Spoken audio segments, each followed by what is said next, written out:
ನಮಸ್ಕಾರ. ಇವತ್ತಿನ ಪ್ರಚಲಿತ ವಿದ್ಯಮಾನಗಳ ಚರ್ಚೆಗೆ ಸ್ವಾಗತ. ಇಂದು ನಾವು ರಾಷ್ಟ್ರೀಯ, ಅಂತಾರಾಷ್ಟ್ರೀಯ ಹಾಗೆ ನಮ್ಮ ಕರ್ನಾಟಕದ ಕೆಲವು ಬಹುಮುಖ್ಯ ಬೆಳವಣಿಗೆಗಳನ್ನು ನೋಡೋಣ. ಸರಿ, ಇವತ್ತು ನಾವೇನೇನು ನೋಡ್ತೀವಿ ಅಂದ್ರೆ, ಮೊದಲು ರಾಷ್ಟ್ರೀಯ ಸುದ್ದಿಗಳು, ಆಮೇಲೆ ಅಂತಾರಾಷ್ಟ್ರೀಯ ಸುದ್ದಿಗಳು, ಕೊನೆಯಲ್ಲಿ ನಮ್ಮ ರಾಜ್ಯದ ಕೆಲವು ಇಂಟ್ರೆಸ್ಟಿಂಗ್ ವಿಷಯಗಳು. ಹಾಗಿದ್ರೆ ಶುರು ಮಾಡೋಣ. ನಮ್ಮ ಮೊದಲ ವಿಷಯ ರಾಷ್ಟ್ರೀಯ ಸುದ್ದಿಗಳು. ಕೇಂದ್ರದಿಂದ ರಾಜ್ಯಗಳಿಗೆ ಬರುವ ಅನುದಾನದ ಬಗ್ಗೆ, ಅದರಲ್ಲೂ ಕರ್ನಾಟಕದ ವಿಚಾರದಲ್ಲಿ ಒಂದು ಚರ್ಚೆ ಶುರುವಾಗಿದೆ.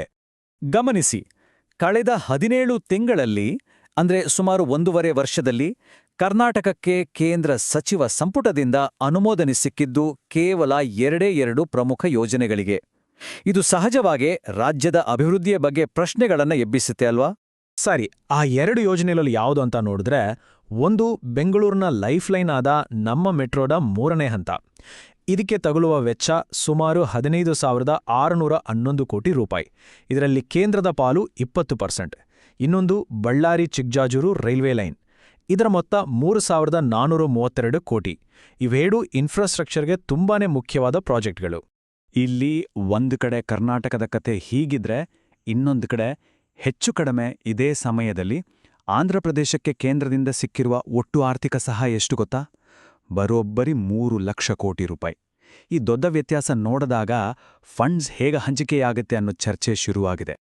ಅದು ಬರೀ ಹಣಕಾಸಿನ ನೆರವಲ್ಲ, ಆಂಧ್ರಪ್ರದೇಶಕ್ಕೆ ದೊಡ್ಡ ದೊಡ್ಡ ಇನ್ವೆಸ್ಟ್ಮೆಂಟ್ಗಳು ಬಂದಿವೆ. ಉದಾಹರಣೆಗೆ, ವೈಜಾಗ್ ಸ್ಟೀಲ್ ಪ್ಲಾಂಟ್ ಪುನಶ್ಚೇತನಕ್ಕೆ 11,440 ಕೋಟಿ, ಗೂಗಲ್ನ ಎಐ ಡೇಟಾ ಸೆಂಟರ್ಗೆ 87,250 ಕೋಟಿ. ಹೀಗೆ ಅಮರಾವತಿ, ಸೆಮಿಕಂಡಕ್ಟರ್ ಯೂನಿಟ್, ಹೈವೇ, ಹೀಗೆ ದೊಡ್ಡ ದೊಡ್ಡ ಪ್ರಾಜೆಕ್ಟ್ಗಳು ರಾಜ್ಯದ ಟೆಕ್ನಾಲಜಿ ಮತ್ತು ಇಂಡಸ್ಟ್ರಿಗೆ ದೊಡ್ಡ ಬೂಸ್ಟ್ ನೀಡಿವೆ. ಹಾಗಿದ್ರೆ ನಮ್ಮ ಕರ್ನಾಟಕದ ಯಾವೆಲ್ಲ ಪ್ರಪೋಸಲ್ಗಳು ಕೇಂದ್ರದ ಮುಂದೆ ಪೆಂಡಿಂಗ್ ಇವೆ? ಈ ಚಾರ್ಟ್ ನೋಡಿದ್ರೆ ಗೊತ್ತಾಗತ್ತೆ. ಬಂದರು ಕ್ಷೇತ್ರಕ್ಕೆ ಸಂಬಂಧಿಸಿದ 36 ಪ್ರಸ್ತಾವನೆಗಳು, ಯುವ ಸಬಲೀಕರಣಕ್ಕೆ 31, ಹೆದ್ದಾರಿಗಳಿಗೆ 19, ಹೀಗೆ ಪ್ರಮುಖ ಕ್ಷೇತ್ರಗಳಲ್ಲಿ ಯೋಜನೆಗಳು ಅನುಮೋದನೆಗಾಗಿ ಕಾಯ್ತಾ ಇವೆ. ಸರಿ, ರಾಜ್ಯಗಳ ಈ ಆರ್ಥಿಕ ವಿಚಾರಗಳಿಂದ ಈಗ ದೇಶದ ಒಟ್ಟಾರೆ ಎಕಾನಮಿ ಕಡೆಗೆ ಬರೋಣ. ಭಾರತ 2030ರ ವೇಳೆಗೆ ಮೇಲ್ಮಧ್ಯಮ ಆದಾಯದ ದೇಶ ಆಗಲಿದೆ ಅಂತ ಹೇಳಲಾಗ್ತಿದೆ. SBI ರಿಸರ್ಚ್ ಮತ್ತು IMFನ ಹೊಸ ವರದಿಗಳು ಏನು ಹೇಳುತ್ತೆ ನೋಡೋಣ ಬನ್ನಿ. ನೋಡಿ, ಭಾರತದ ಆರ್ಥಿಕತೆಯ ಪಯಣ ನಿಜಕ್ಕೂ ಅದ್ಭುತ. 1990ರಲ್ಲಿ ನಾವು 14ನೇ ಅತಿದೊಡ್ಡ ಆರ್ಥಿಕತೆ ಆಗಿದ್ವಿ. 2025ರಷ್ಟೊತ್ತಿಗೆ 4ನೇ ಸ್ಥಾನಕ್ಕೆ ಬರ್ತೀವಿ. ಮತ್ತು 2028ರ ಹೊತ್ತಿಗೆ ಜಪಾನ್ ಜರ್ಮನಿಯನ್ನು ಮೀರಿಸಿ ವಿಶ್ವದ 3ನೇ ಅತಿದೊಡ್ಡ ಎಕಾನಮಿಯಾಗುವ ಸಾಧ್ಯತೆಯಿದೆ. ಇದು ನಮ್ಮ 2047ರ ವಿಕಸಿತ್ ಭಾರತ್ ಗುರಿಯತ್ತ ಒಂದು ದೊಡ್ಡ ಹೆಜ್ಜೆ. ಈ ಬೆಳವಣಿಗೆಯನ್ನು ಇಂಟರ್ನ್ಯಾಷನಲ್ ಮಾನಿಟರಿ ಫಂಡ್ ಅಂದ್ರೆ IMF ಕೂಡ ಗಮನಿಸಿದೆ. ಅವರು ಭಾರತದ GDP ಬೆಳವಣಿಗೆಯ ಮುನ್ಸೂಚನೆಯನ್ನ ಈಗ 7.3%ಗೆ ಏರಿಸಿದ್ದಾರೆ. ಇದರ ಅರ್ಥ ನಮ್ಮ ಎಕಾನಮಿ ನಾವು ಅಂದುಕೊಂಡಿದ್ದಕ್ಕಿಂತ ವೇಗವಾಗಿ ಬೆಳೆಯುತ್ತಿದೆ ಅನ್ನೋದಕ್ಕೆ ಇದೊಂದು ಸ್ಟ್ರಾಂಗ್ ಸಿಗ್ನಲ್. ಓಕೆ, ದೇಶದ ಆರ್ಥಿಕ ಆರೋಗ್ಯದ ಬಗ್ಗೆ ಮಾತಾಡಿದ್ವಿ. ಈಗ ಜನರ ಆರೋಗ್ಯದ ಬಗ್ಗೆ ಒಂದು ಗಂಭೀರ ವಿಷಯವನ್ನ ನೋಡೋಣ. ಇದು ಅಂತಾರಾಷ್ಟ್ರೀಯ ಮಟ್ಟದಲ್ಲಿ ದೊಡ್ಡ ಚಿಂತೆಗೆ ಕಾರಣವಾಗಿರುವ ವಿಷಯ.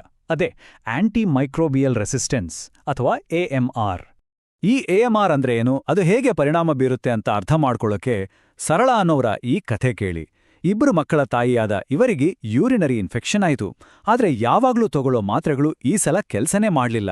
ಯಾಕಂದ್ರೆ ಸೋಂಕಿಗೆ ಕಾರಣವಾದ ಈ ಕೋಲಿ ಬ್ಯಾಕ್ಟೀರಿಯಾ ಹಲವು ಡ್ರಗ್ಸ್ಗೆ ರೆಸಿಸ್ಟೆನ್ಸ್ ಬಳಸ್ಕೊಂಡಿತ್ತು. ಇದು ನಿಜಕ್ಕೂ ಭಯ ಹುಟ್ಟಿಸುವ ವಿಷಯ. ಹಾಗಿದ್ರೆ ಈ ಆಂಟಿ ಮೈಕ್ರೋಬಿಯಲ್ ರೆಸಿಸ್ಟೆನ್ಸ್ ಅಂದ್ರೆ ಏನು? ಸಿಂಪಲ್ ಆಗಿ ಹೇಳೋದಾದ್ರೆ, ಬ್ಯಾಕ್ಟೀರಿಯಾ, ವೈರಸ್, ಫಂಗಸ್ನಂತಹ ಸೂಕ್ಷ್ಮಜೀವಿಗಳು ಅವುಗಳನ್ನು ಕೊಲ್ಲೋಕೆ ನಾವು ಬಳಸೋ ಔಷಧಿಗಳಿಗೆ ಪ್ರತಿರೋಧ ತೋರಿಸೋಕೆ ಶುರು ಮಾಡ್ತವೆ. ಅವುಗಳು ಅಪ್ಡೇಟ್ ಆಗ್ತವೆ, ಆದರೆ ನಮ್ಮ ಮೆಡಿಸಿನ್ಸ್ ಹಳೇದಾಗಿರುತ್ತೆ. ಇದರಿಂದ ಸಣ್ಣ ಪುಟ್ಟ ಇನ್ಫೆಕ್ಷನ್ಗಳನ್ನು ಕೂಡ ಟ್ರೀಟ್ ಮಾಡೋದು ಕಷ್ಟ ಆಗತ್ತೆ. ಅಂದಾಗೆ ಈ ರೆಸಿಸ್ಟೆನ್ಸ್ ಯಾಕೆ ಬರುತ್ತೆ? ಮುಖ್ಯವಾಗಿ ನಮ್ಮದೇ ಕೆಲವು ತಪ್ಪುಗಳಿಂದ. ಡಾಕ್ಟರ್ ಕೇಳ್ದೆ ಆಂಟಿಬಯೋಟಿಕ್ಸ್ ತಗೊಳ್ಳೋದು, ಸ್ವಲ್ಪ ಹುಷಾರಾದ ತಕ್ಷಣ ಮಾತ್ರೆ ನಿಲ್ಲಿಸ್ಬಿಡೋದು, ಸಣ್ಣ ಜ್ವರ ಕೆಮ್ಮಿಗೂ ಆಂಟಿಬಯೋಟಿಕ್ಸ್ ಬಳಸೋದು.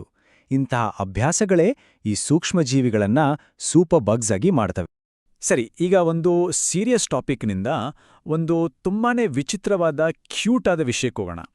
ಸೈನಿಕರಿಂದ ಗೌರವ ವಂದನೆ ಸ್ವೀಕರಿಸೋ ಒಂದು ಪೆಂಗ್ವಿನ್ ಬಗ್ಗೆ ಎಲ್ಲಾದ್ರೂ ಕೇಳಿದೀರಾ?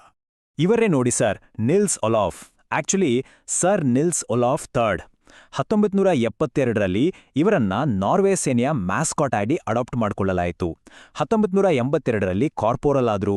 2008ರಲ್ಲಿ ನಾರ್ವೆ ರಾಜರಿಂದ ನೈಟ್ಹುಡ್ ಅಂದ್ರೆ ಸರ್ ಪದವಿ ಸಿಕ್ತು.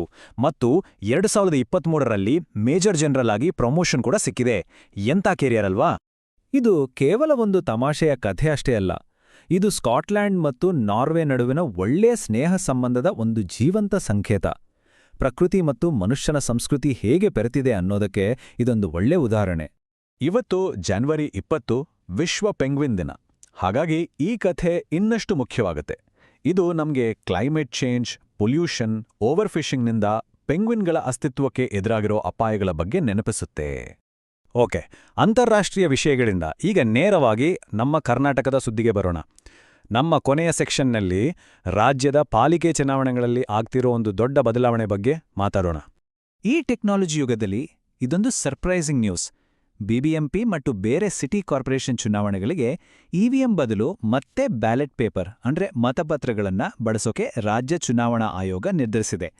2001ರ ನಂತರ ಇದೇ ಮೊದಲ ಬಾರಿಗೆ ನಾವು ಈ ಹಳೇ ಸಿಸ್ಟಮ್ಗೆ ವಾಪಸ್ ಹೋಗ್ತಿದ್ದೇವೆ. ಈ ನಿರ್ಧಾರದಿಂದ ಎಷ್ಟು ಜನರ ಮೇಲೆ ಪರಿಣಾಮ ಬೀರಬಹುದು ನೋಡಿ. ಬರೀ ಬಿಬಿಎಂಪಿ 1ರಲ್ಲೇ 88,91,000ಕ್ಕೂ ಹೆಚ್ಚು ವೋಟರ್ಸ್ ಇದ್ದಾರೆ. ಇದರಲ್ಲಿ ಪುರುಷರು 45 ಲಕ್ಷದ ಮೇಲೆ, ಮಹಿಳೆಯರು 43 ಲಕ್ಷದ ಮೇಲೆ, ಬಹುತೇಕ ಸಮಾನವಾಗಿದ್ದಾರೆ. ಇದು ನಮ್ಮ ರಾಜ್ಯದ ಅತಿದೊಡ್ಡ ಸ್ಥಳೀಯ ಚುನಾವಣೆಗಳಲ್ಲಿ ಒಂದು. ನಮ್ಮ ಇವತ್ತಿನ ಕೊನೆಯ ಸುದ್ದಿ ಒಂದು ಒಳ್ಳೆಯ ಉಪಕ್ರಮದ ಬಗ್ಗೆ, ಸ್ಪಂದನ ಅಂತ. ಇದು ಗ್ರಾಮೀಣ ಕರ್ನಾಟಕದ ಹಿರಿಯ ನಾಗರಿಕರಿಗಾಗಿ ಇರೋ ಯೋಜನೆ. ಹಳ್ಳಿಗಳಲ್ಲಿರುವ 60 ವರ್ಷ ಮೇಲ್ಪಟ್ಟವರ ಒಂಟಿತನವನ್ನ ಕಡಿಮೆ ಮಾಡಿ ಅವರ ಸಾಮಾಜಿಕ ಆರೋಗ್ಯವನ್ನ ಉತ್ತಮಪಡಿಸೋದು ಇದರ ಉದ್ದೇಶ. ಇದು ಗ್ರಾಮೀಣಾಭಿವೃದ್ಧಿ ಇಲಾಖೆ ಮತ್ತು ಟಾಟಾ ಟ್ರಸ್ಟ್ನ ಒಂದು ಜಂಟಿ ಪ್ರಯತ್ನ. ಹಾಗಿದ್ರೆ ಇವತ್ತು ನಾವು ಏನೆಲ್ಲ ನೋಡಿದ್ವಿ? ರಾಜ್ಯಕ್ಕೆ ಬರೋ ಫಂಡ್ಸ್ನಿಂದ ಶುರು ಮಾಡಿ ಗ್ಲೋಬಲ್ ಹೆಲ್ತ್ ಅಲರ್ಟ್, ಮಿಲಿಟರಿ ಗೌರವ ಪಡೆಯೋ ಪೆಂಗ್ವಿನ್ ಮತ್ತೆ ಬ್ಯಾಲೆಟ್ ಪೇಪರ್ಗೆ ವಾಪಸ್ ಹೋಗ್ತಿರೋ ಚುನಾವಣೆ. ಹೀಗೆ ಒಂದಕ್ಕೊಂದು ಸಂಬಂಧ ಇಲ್ಲದ ಹಾಗೆ ಕಾಣೋ ಈ ಸುದ್ದಿಗಳು ನಮ್ಮ ಕಾಲದ ಸವಾಲುಗಳು ಮತ್ತು ಆದ್ಯತೆಗಳನ್ನು ತೋರಿಸ್ತವೆ ಅಲ್ವಾ? ಇದರ ಬಗ್ಗೆ ಯೋಚನೆ ಮಾಡ್ತಾ ಇವತ್ತಿನ ಈ ಚರ್ಚೆನ ಮುಗಿಸೋಣ. ಮತ್ತೆ ಸಿಗೋಣ. ನಮಸ್ಕಾರ.